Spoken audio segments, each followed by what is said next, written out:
अब ये तो आप सब जानते हो कि cos 30 डिग्री के वैल्यू होते हैं स्क्वायर रूट ऑफ 3/2, बट ये वैल्यू आए कहां से, आज हम इसी पे बात करने वाले हैं। काफी आसानी से आप सारी चीजों को समझ जाओगे, बस छोटी मोटी चीजों के बारे में आपको कुछ आइडिया होना चाहिए। जैसे कि cos theta that is cosine function जो है, इसी को कोसाइन कहते हैं, इसका पूरा नाम कोसाइन है।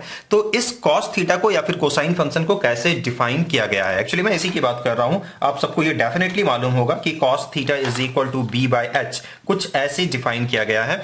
और अगर आप ये भी नहीं जानते हो, इसका मतलब साफ ये है कि ट्रिगोनोमेट्री आपको पूरा डिटेल में एक बार समझना होगा, तो उस पर बिल्कुल डेडिकेटेड लंबी सी वीडियो बनी हुई है, लिंक भी मैं डिस्क्रिप्शन बॉक्स में दे रहा हूं, आप चाहो तो उसे चेकआउट कर सकते हो। लेकिन उस वीडियो को देखने के लिए काफी ज्यादा पेशेंस होनी चाहिए, बट एक बार अगर आपने देख लिया तो सारे बिल्कुल डिटेल में सारे कंसेप्ट्स आपके क्लियर हो जाएंगे। चलिए फिलहाल इस चीज की हम बात करते हैं। तो cos theta is equal to b/h ऐसे डिफाइन किया गया है कोसाइन फंक्शन को। यहां और ज्यादा मुझसे सवाल मत पूछना, ऑलरेडी मैंने आंसर आपको कर दिया है कि अगर डिटेल में जानना चाहते हो तो डिस्क्रिप्शन को आप चेकआउट कर लीजिएगा, लंबी चौड़ी आपको वीडियो मिल जाएंगे। अब देखो इसके अलावा क्या आपको मालूम होना चाहिए, क्या मालूम होना चाहिए, चलिए डिटेल में ही बता देता हूं। तो इस चीज को डेराइव करने के लिए सबसे पहले आपको एक इक्विलैटरल ट्रायंगल बना लेना है, जैसा कि मैंने बनाया ABC। तो ABC एक मैंने इक्विलैटरल ट्रायंगल बनाया, और आप सबको मालूम होगा इक्विलैटरल ट्रायंगल के जो सारे साइड्स होते हैं वो इक्वल होते हैं।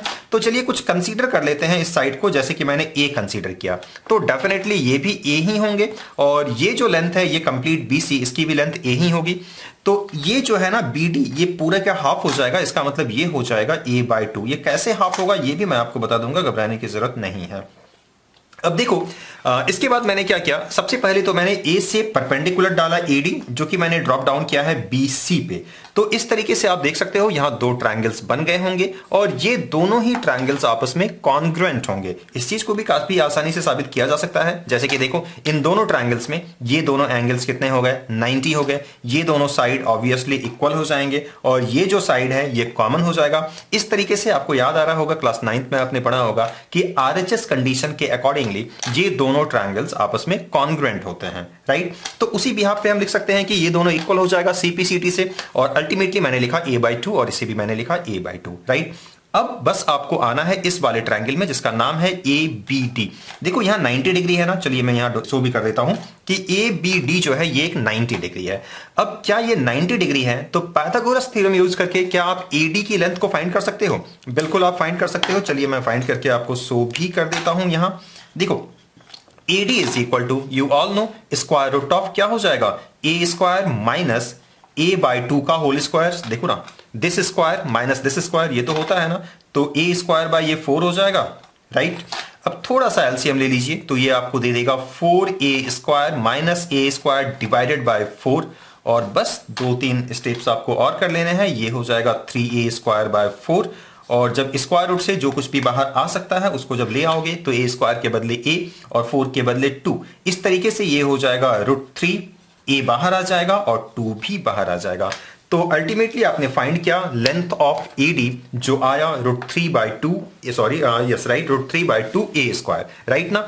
अब इसके बाद क्या आपको करना है, काफी ये सिंपल है। देखो cos थीटा को हमने डिफाइन किया था B/h के तौर पे, तो थीटा को रिप्लेस कर देते हैं 30 से। तो मैंने लिखा cos 30 डिग्री, तो cos 30 degree is equal to again B/h ही होगा, लेकिन इस 30 डिग्री के लिए बेस क्या हो जाएगा, देखो तो क्या बेस ये होगा या फिर ये हो जाएगा। इस ट्रायंगल की बात कर रहे हैं, तो इस ट्रायंगल को जब आप ऑब्जर्व करोगे तो बेस ये होने वाला है, राइट ना। ये भी मैंने अपने फुल लेंथ वीडियो में बताया है कि जिस एंगल की आप बात कर रहे हो, फॉर एग्जाम्पल देखो मैं यहां समझाने की कोशिश करता हूं। ये देखो सॉरी ऐसे बना लेते हैं, अगर इस एंगल के बारे में बात हो रही है तो बेस ये होगा, और इस एंगल के बारे में बात हो रही है तो बेस ये हो जाएगा। तो हम इस एंगल के बारे में बात कर रहे हैं ना, तो ऑब्वियसली बेस क्या हो जाएगा, ये हो जाएगा। जो एंगल के साथ सटा हुआ होगा उसको बेस कहते हैं। आमतौर पे जब आपने बचपन में पढ़ा होगा तो जनरली आप नीचे वाले को ही बेस बोलते होंगे, बट ऐसा नहीं है, बेस ये भी कंसीडर किया जा सकता है। तो फिलहाल जब ट्रिग्नोमेट्री की आप काम कर रहे हो तो एंगल के साथ जो सटा हुआ होगा उसको बेस बोलेंगे, और ये परपेंडिकुलर हो जाएगा, राइट। तो चलिए अब यहां बेस के बदले हमें क्या लिख लेना चाहिए, AD, राइट ना। तो मैंने लिखा देखो यहां AD, और H के बदले, H तो खैर ये कांस्टेंट होगा हमेशा, जो 90 का अपोजिट होता है वही H होता है, तो H के बदले हमें लिख लेना चाहिए AB। नाउ सारे वैल्यूज को सब्स्टिट्यूट करते हैं। AD का वैल्यू देखो हमने यहां फाइंड किया था, तो √3/2A, √3/2A आप ऐसे लिख सकते हो, ठीक है, whole divided by A B की वैल्यू बताइए कितनी है। तो ए बी की वैल्यू कुछ और नहीं बल्कि ए ही है। अब काफी आसानी से सारा काम तो ऑलमोस्ट हो ही गया है, ठीक है। ये कितना हो जाएगा बताइए, 1/a हो जाएगा। ये a और a कैंसिल। इस तरीके से देखो कितनी आसानी से हमने इस चीज को साबित किया कि cos 30 degree is equal to square root of 3/2। तो इस तरीके से हम ये साबित कर पाए कि cos 30 डिग्री की वैल्यू स्क्वायर रूट ऑफ 3/2 ये क्यों होते हैं और ये वैल्यू आए कहां से। सिमिलर प्रोसेस को फॉलो करके आप cos 60 डिग्री की भी वैल्यू फाइंड कर सकते हैं। You all no cos 60 degree की वैल्यू होते हैं 1/2। और बस इस 30 के जगह अगर आप 60 लिखोगे, 60 का मतलब है ये एंगल को लेना होगा आपको, और फिर सेम प्रोसेस को करोगे तो ये अल्टीमेटली यहां आ जाएगा 1/2। आप ट्राई करके इस चीज को देख सकते हो। तो चलिए, आई होप इस वीडियो में बताई गई बातें आपको समझ में आ गई होगी। मिलते हैं फिर किसी वीडियो में, तब तक अपना ख्याल रखिएगा। Thank you.